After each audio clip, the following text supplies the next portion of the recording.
So after having done ionic bonding, covalent should be pretty easy because there's a lot of similarities. So we should be able to go through this pretty quickly. All right, so the rules for covalent bonding are the same. The only difference is you have to add a prefix based on the number of atoms. Okay, so for example, if we have, let's do a common one. Let's do CO2. All right. The prefix list, 1 is mono, 2 di, 3 tri, 4 tetra, 5 penta, 6 hexa, 7 hepta, 8 octa, 9 nona, and 10 is deca. So these are the prefixes that you use to indicate how many of a certain type of element are present in a compound. So our first element is carbon. So we have 1 carbon. The only difference here is you don't use mono for the first element. It's kind of implied. So we just say carbon. Don't need to say monocarbon. And we have dioxide, 2 oxygen atoms. Carbon dioxide. Should be familiar with that one. Okay. Here's another one you might be familiar with from class. All right. First one is hydrogen. We have 2 of them, so it's dihydrogen.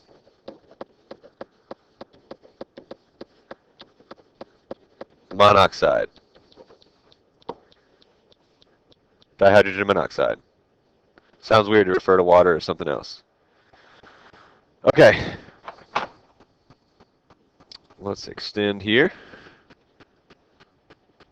But I'll bring this with us. All right. What if we have N2S4?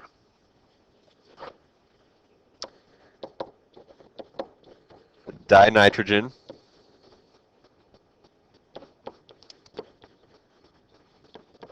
tetrasulfide. Okay? All you do is take the prefix and stick it in front of the element name. And you do "ide" just like we did with ionic for the second part of it. Just like with ionic. The only really tricky thing to remember is you don't need to do mono for the first element. So if we had CO, this is another one you've probably heard of. This is carbon. Again, we don't need to put monocarbon. Don't put mono on the first element. Monoxide. Carbon monoxide. This is the stuff that if you leave your car running in the garage and you're inside of it, you will die breathing it in. Okay, so this should be fairly easy after having done ionic.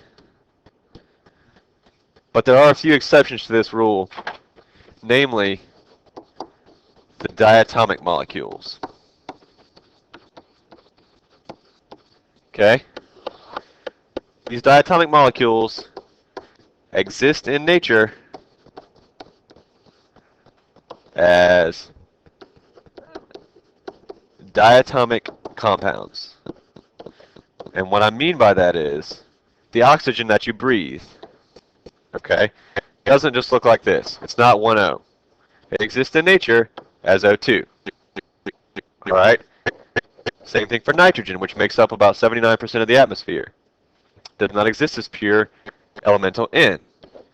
It's N2.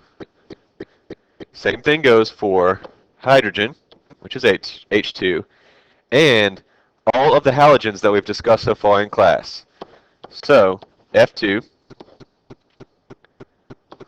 Cl2,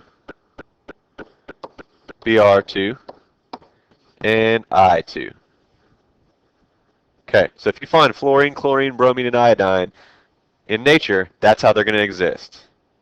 So basically, all you need to know with this is if you were to use covalent naming compounds, you'd call this diiodine, right? Or, you know, dibromine. You don't need to do that. All you do is use the element name. So if you see N2, you just have to call it nitrogen. If you see O2, this is the oxygen that we breathe. We don't call it dioxygen. It's just oxygen. Same thing goes for all these 7 diatomic compounds. All right? You do need to remember them. Nitrogen, oxygen, hydrogen, and the 4 big halogens. Okay? Those are the 7, what we call diatomic molecules.